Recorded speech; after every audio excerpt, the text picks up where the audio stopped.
आज सारा काम देखो मशीनें कर रही, आपको कुछ करने नहीं। दिन भर मोबाइल लेकर के मोबाइल देखना, दिन भर मोबाइल। सुबह ज्यों ही नींद खुली मोबाइल देखना शुरू, रात के 11-12 बजे तक। बुढ़िया बुढ़िया बुढ़िया भी मोबाइल देख रही, उनके लिए भी आइटम है मोबाइल में।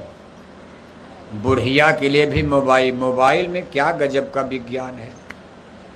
बुढ़िया के लिए, बुढ़वा के लिए, जवान के लिए, सत्संगी के लिए, धर्मात्मा के लिए, धर्मी के लिए, अधर्मी के लिए मोबाइल में अच्छा बुरा सब भर दिया है।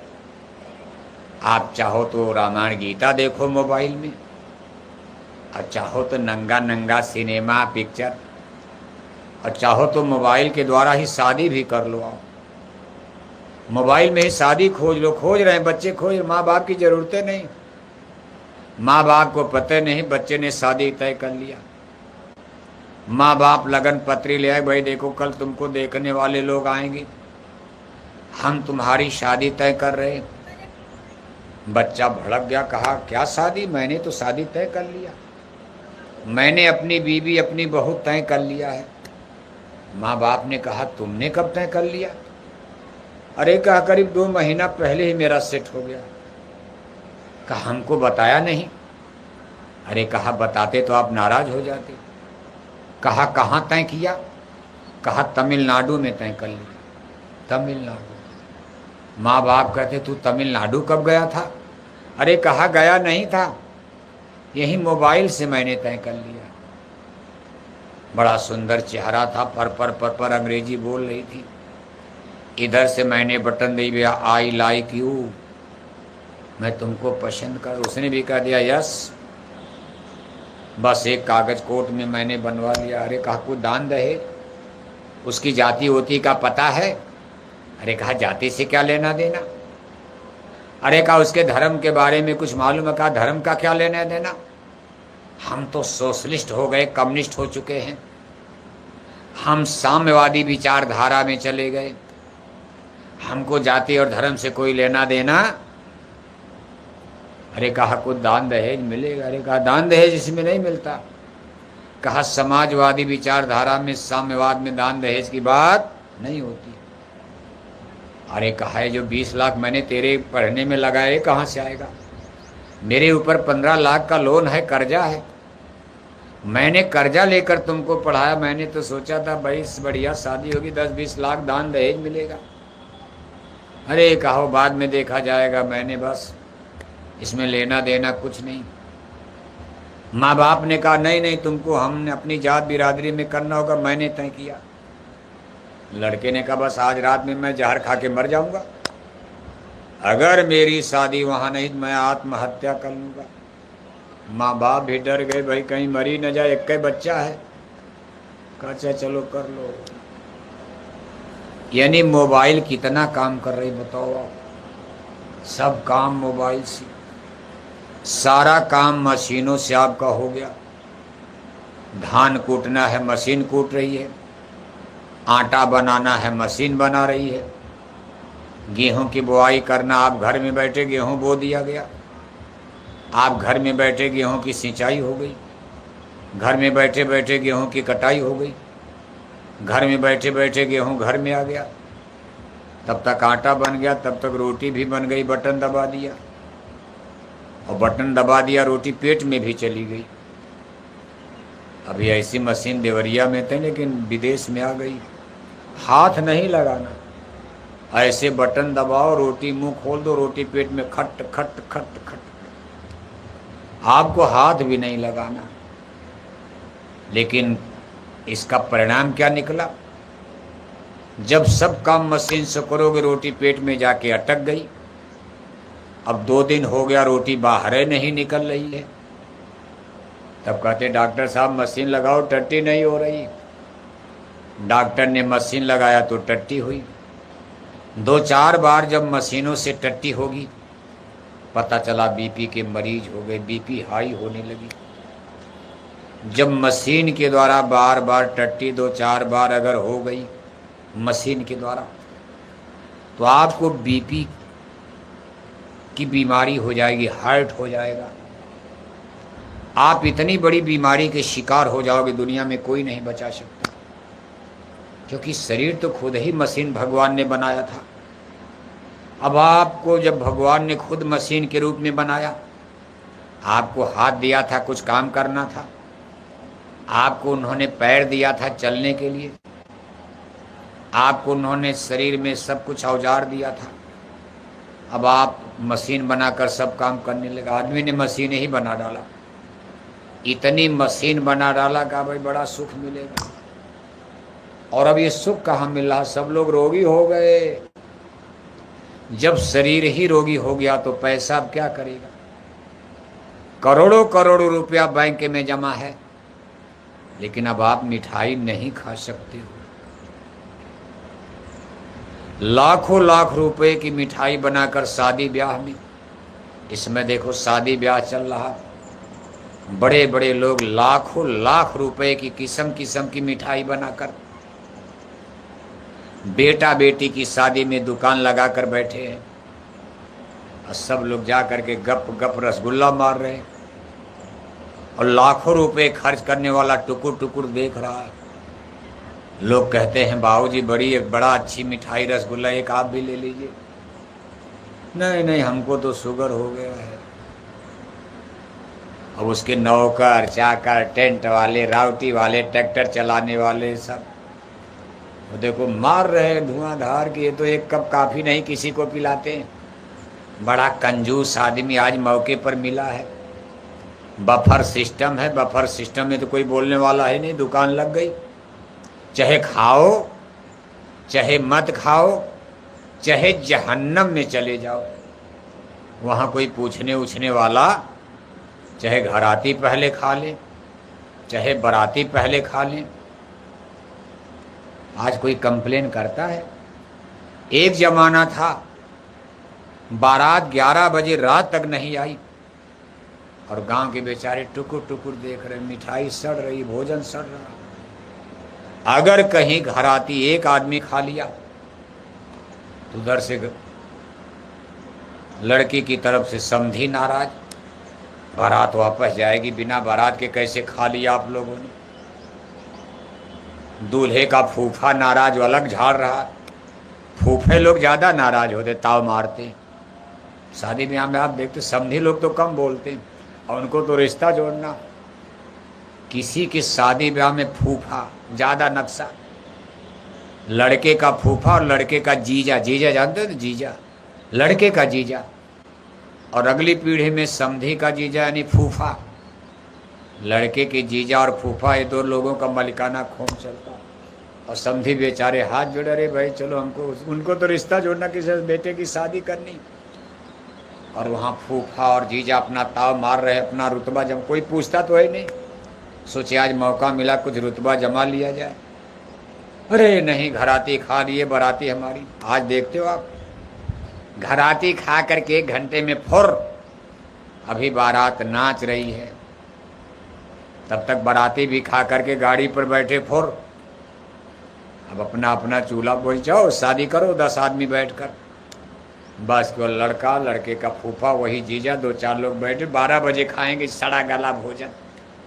बढ़िया बढ़िया माल तो गांव वाले काट करके, किसी ने बहुत अच्छा बफर, धन्यवाद है उसको जिसने बफर सिस्टम को बनाया, हम उसको धन्यवाद देते हैं। कम से कम गांव वाले गरीब आदमी खाकर फुर तो हो गए। अब समधी जीजा फूफा अपना नक्शा मारो, आप कौन पूछता है, चाहे खाओ चाहे जहन्नम में चले जाओ, कोई पूछता है। चलो हो गया बफर सिस्टम, बहुत अच्छा बना दिया। नहीं तो खिलाते पिलाते सबकी कमर टूट जाती थी, तब भी लोग नाराज हो जाते थे, ठीक नहीं किया, ये नहीं ठीक किया, ये नहीं ठीक किया। चलो, यानी कुल मिलाकर के ऐसा सिस्टम संसार का, लेकिन ये मानव जाति का कितना बड़ा पतन कर रहा है। आज देखो कितनी बीमारियों का हम लोग शिकार हो रहे हैं। इतने बड़े बड़े पीजीआई, इतने बड़े बड़े अस्पताल, इतने बड़े बड़े मेडिकल कॉलेज, इतने बड़े बड़े डॉक्टर, लेकिन बीमारियां घटने का नाम नहीं ले रही। आप इतने लोग बैठे हो, अभी डॉक्टर को बुलाकर आपका खून टेस्ट करवा दिया जाए, एक भी आदमी इसमें निरोग नहीं मिलेगा। कोई गैस का मरीज, कोई बवासीर का मरीज, कोई भूखंदर का मरीज, कोई शुगर का मरीज, इन्हें कोई न कोई बीमारी हर आदमी को लग गई है। ऐसी ऐसी बीमारियां छोटे छोटे बच्चों को, जो कभी बुढ़े लोगों में हुआ करती थी, छोटे छोटे बच्चों में बीमारियां आ रही। गरीबी से लड़ना तो आसान था, हमारे पुरखे पूर्वज गरीबी से लड़ते थे, उनका जमाना गरीबी का था, लेकिन बीमारियां इतनी नहीं थी। गरीबी से लड़ते थे, इतनी गरीबी थी कि दाल है तो सब्जी नहीं, सब्जी है तो दाल नहीं। कभी कभी घर में दाल सब्जी कुछ नहीं तो दूध दही मक्खन घी से काम चलता था, क्यों कुछ जमाने में लोग मांसाहारी कम थे मांसाहारी थे, लेकिन इतने ज़्यादा हिंदू तब मांसाहारी नहीं थे। अभी 150 साल पहले जब हमारे देश में अंग्रेजों का राज था, ब्रिटानिया हुकूमत, एक दो पीढ़ी पहले इतना ज़्यादा हिंदू लोग मांस नहीं खाते थे, मछली नहीं खाते थे। उनके भोजन में ज़्यादातर दूध दही मक्खन घी, सबके घर में 2-4 लीटर दूध दही मक्खन घी, अमीर गरीब अपने अपनी हैसियत के अनुसार लोग घर में परमानेंट रखते थे। आधी रात को भी कोई रिश्तेदार आ गया तो कुछ नहीं करना, 2 लीटर बढ़िया दूध पिला दो, गुड़ खिला दो, काम फिट है, सो जाएगा, सुबह रोटी खाएगा। ये नहीं कि जाके आधी रात को कचौड़ी बनानी है, पकौड़ी बनानी है, समोसा बनाना, चटनी बनानी है। लेकिन उन लोगों के पास गरीबी थी, पैरों में जूते चप्पल नहीं है, और दिन भर उनको जंगल में चलना है पैदल पैदल। मोटरसाइकिल को कौन कहे, साइकिल भी घर में नहीं है।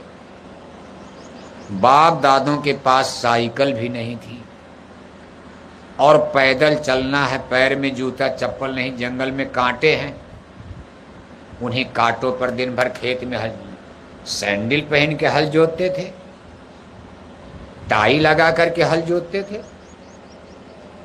पैर में जूता चप्पल नहीं, दिन भर खेत में चलना, हल बैल लेकर 1 किलोमीटर जाना और दिन भर खेत में चक्कर लगाना। और खाने के नाम पर दाल मिली तो सब्जी नहीं, सब्जी मिली तो दाल नहीं। लेकिन वो लोग बीमारियों से नहीं लड़े थे। आज हम लोगों की गरीबी तो मान लो गई, सबके बढ़िया कपड़े, बढ़िया भोजन, बढ़िया मकान सब, लेकिन अब हम लोगों का मुकाबला बीमारी से होने जा रहा। अभी नहीं, जैसे जैसे आप आगे बढ़ोगे, कुछ साल के बाद हमारी जो नई जनरेशन पीढ़ी आ रही है, हमारे आपके बाद इसका मुकाबला बीमारियों से होने वाला। गरीबी से लड़ना तो आसान है, लेकिन बीमारी से लड़ना बड़ा कठिन। जब शरीर में दम नहीं तो लड़ोगे क्या आप? भारी जवानी में 20 साल 25 साल की उम्र, चारपाई पर गिर पड़े, बीमारी लग गई, आप कौन सी लड़ाई लड़ोगे? रोज चारपाई पर एक गिलास पानी पीना है तो कोई हाथ से उठा के पिला रहा। 25 साल का नौजवान है, जिसको जीवन में राइफल बंदूक जवानी में कुछ चला सकता, लेकिन आज बीमारी में एक गिलास पानी नहीं उठा सकता। इसलिए बीमारियों का प्रकोप हमारे आपके सामने अजगर की तरह मुंह बढ़ाए खड़ा आ रहा, और ये चीज़ गांव से ज़्यादा शहरों में असर डालेगी। इसलिए हमारे गुरु महाराज ने सनातन धर्म के तहत जो अपना सत्संग संदेश दुनिया को जमाने को दिया है, गुरु महाराज 60 वर्ष तक सत्संग सुनाए, 1-2 वर्ष नहीं, 60 वर्ष तक। सन 1952 से लेकर सन 2012 तक लगातार 60 वर्ष तक हमारे गुरु महाराज जब मथुरा में रहे वहाँ सुनाए, नहीं तो छोटे बड़े काफले लेकर आपके जिले जिले प्रांत प्रांत में देखो चलते रहते। तो उस जमाने में 60 बरस के सत्संग में गुरु महाराज ने छोटी से लेकर के बड़ी बात, लौकिक जीवन का, यानी हमारा फैमिली सिस्टम, परिवार कैसे चलाओगे कि सुखी रहोगे, परिवार में शांति कैसे आएगी, कैसे कैसे घर परिवार में व्यवहार करोगे कि रगड़ा झगड़ा नहीं होगा। फिर विलेज सिस्टम, फिर पॉलिटिकल सिस्टम, राजनीतिक व्यवस्था। राजनीतिक व्यवस्था को समझाने के लिए गुरु महाराज ने दूरदर्शी का ही जन्म दे दिया था, दूरदर्शी। और उसमें उन्होंने सारी चीज़ें स्पष्ट कर दिया कि अगर हमारे देश के पॉलिटिकल पर्सन्स, जितने राजनीतिक दल और पार्टियां हैं, हमारे बताए नीति नियम के अनुसार जो दूरदर्शी का मैनिफेस्टो है, जो दूरदर्शी के नियम कानून हमने बनाए, अगर इसके अनुसार लोग चलावें तो देश में शांति आ सकती है। बाकी आत्मा परमात्मा तो उनका विषय ही था।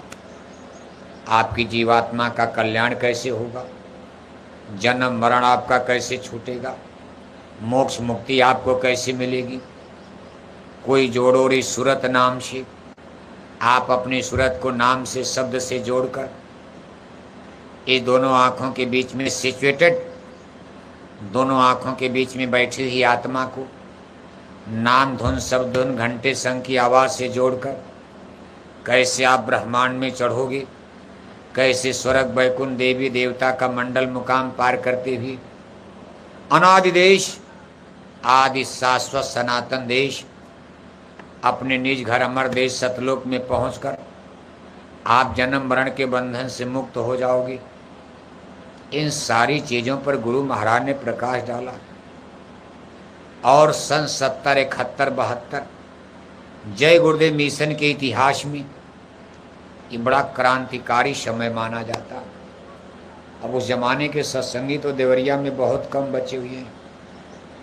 सन 70 कहते नहीं, आज के 50 साल पहले देवरिया में तब सत्संगी थे, गुरु महाराज देवरिया में आते थे सन 70 में भी। लेकिन उस समय के सत्संगियों की संख्या बहुत कम, सब लोग नए हो, कोई 80 का नामदानी, कोई 90 का, कोई 2000 का, कोई 2005 का। लेकिन 70, 71, 72, 73, 74 ये जो 8-10 साल का समय है, सन 60-70 का दशक, ये जय गुरुदेव मिशन के इतिहास में बड़ा क्रांतिकारी समय माना जाता। क्योंकि ये समय ऐसा था जब गुरु महाराज जमकर भविष्यवाणियाँ करते थे।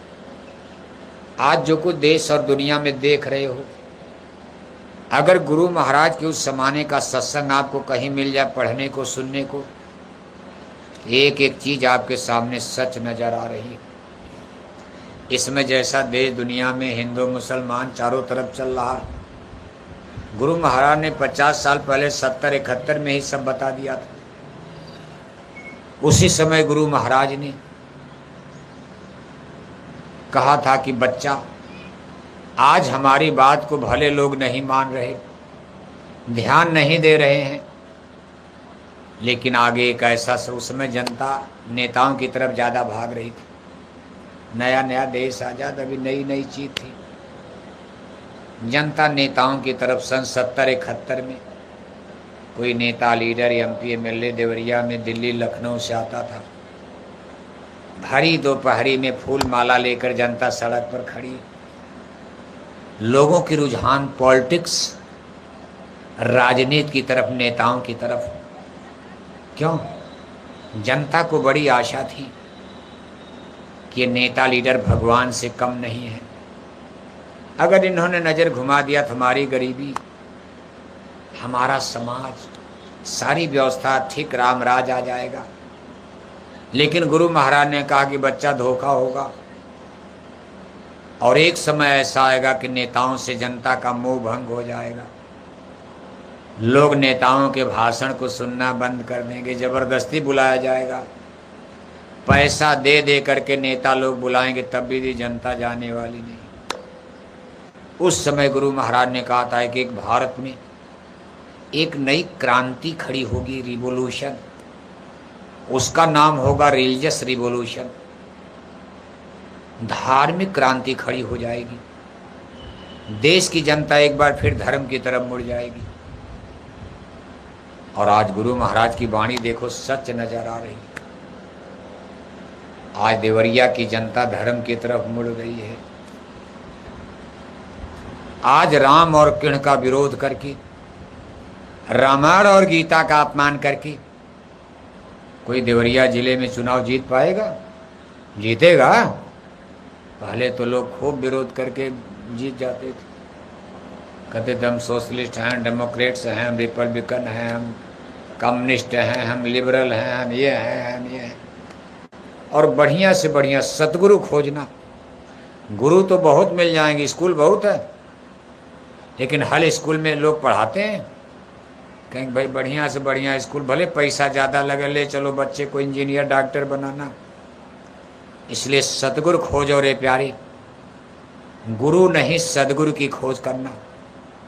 गुरु तो बहुत देवरिया में भी मिल जाएंगे, लेकिन सदगुरु की खोज करो जिनको सत्य का ज्ञान हो चुका, जो सत्य सनातन को समझ गए हैं, जो जीवात्मा को जगा कर परमात्मा से मिल चुके, आत्मा परमात्मा जन्म मरण का भेद जिनकी जानकारी में, जो इसके मास्टर हैं। और अगर कोई गुरु आपको न मिले, एक बार आप जय गुरुदेव आश्रम मथुरा पधारो। आपकी सुविधा के लिए वहाँ साल में 4 बड़े बड़े मेले लगाए जाते। ये मेला मथुरा में बड़ा बड़ा क्यों लगता? कि ज़्यादा से ज़्यादा जनता का भला हो जाए। अभी एक मेला देखो होली पर लगा, अगला मेला मई के महीने में, अगली इसी मई में 17 मई से 21 मई तक 5 दिन का हमारे परम पूज्य स्वामी जी महाराज का वार्षिक भंडारा। इस अवसर पर ये मेला लगने जा रहा। 5 दिन लगातार सुबह शाम आपको सत्संग सुनने को मिलेगा। 19 मई जो पूजा की मुक्ति थी तारीख है, एक दिन हमारे पूज्य हुजूर महाराज जी का सत्संग, उनका दर्शन, नए लोगों को नामदान, गुरु दीक्षा, गुरु मंत्र भी प्रदान किया जाएगा। मंदिर के देवता से दया दुआ बरकत की प्रसाद भी बटेगी, मिलेगी। इन सारी चीज़ों का लाभ फायदा लेने के लिए इस भंडारे के कार्यक्रम में आप मथुरा चलने की कोशिश करना, तैयारी करना। पूज्य महाराज जी देखो छोटे बड़े काफले लेकर खुद ही निरंतर जाड़ा गर्मी बरसात चल रहे, इसमें अपने काफले के साथ बिहार प्रदेश में चल रहे। अभी भंडारे का कार्यक्रम खत्म होगा तो उत्तर प्रदेश के अम्बेडकर नगर जिले में चलेंगे। हर काफले में आपके देवरिया जिले के सत्संगी भाई बहनों का पूरा योगदान सहयोग वहाँ मिल रहा है, पहुँच रहा आपकी सेवा। बिहार काफिला में भी हो गया नहीं? अभी बिहार काफिला देखो आपका निपट गया। अब आपको अम्बेडकर नगर काफिले में जून के महीने में भी सेवा सहयोग करना, अपने सेवा देते रहना। कोई घर परिवार बचना नहीं चाहिए। और इसी जून के महीने में हम आपको देखो एक निमंत्रण दे चुके, आप पड़ोसी हो। आजमगढ़ जिला और देवरिया तो पड़ोसी मामला है ना। क्यों बाबू साहब जाग रहे हैं, सो रहे हैं? आजमगढ़ देवरिया, अब तो जब मऊ जिला नहीं बना तो आजमगढ़ देवरिया एकदम पड़ोसी था। अब मऊ जिला देखो आजमगढ़ से ही कटकर मऊ जिला बन गया, तब भी आजमगढ़ देवरिया समझो पड़ोसी ही है। तो आजमगढ़ में देखो 3, 4, 5 जून को यानी वहाँ बहुत बड़ा प्रोग्राम होता जून के महीने में। और हमारे ही गांव पर, बल्कि हमारे वहाँ आश्रम है, वही हमारा गांव भी है, देवरिया से बहुत लोग उसमें जाते भी हैं। उसमें पूज्य महाराज जी ज़्यादातर तो हेलीकॉप्टर से आए। अब इसमें चूँकि अम्बेडकर नगर में रहेंगे, बाई रोड ही आ जाएंगे। ये कार्यक्रम 3 दिन चलता, सुबह शाम सत्संग 3 जून को, 4 जून को और 5 जून को इसका समापन पूज्य महाराज जी ही करते हैं 11 बजे दिन में। यानी मुख्य कार्यक्रम 5 जून को 11 बजे से होता। उसी समय आपको अम्बेडकर नगर में भंडारा भी चलाना, लेकिन जो प्रेमी भाई बहन घरों पर बचे रहना, आप हर साल की भांति आजमगढ़ खानपुर सराय मीरा आश्रम पर इस 5 जून के कार्यक्रम में आप अपना योगदान देना, सहयोग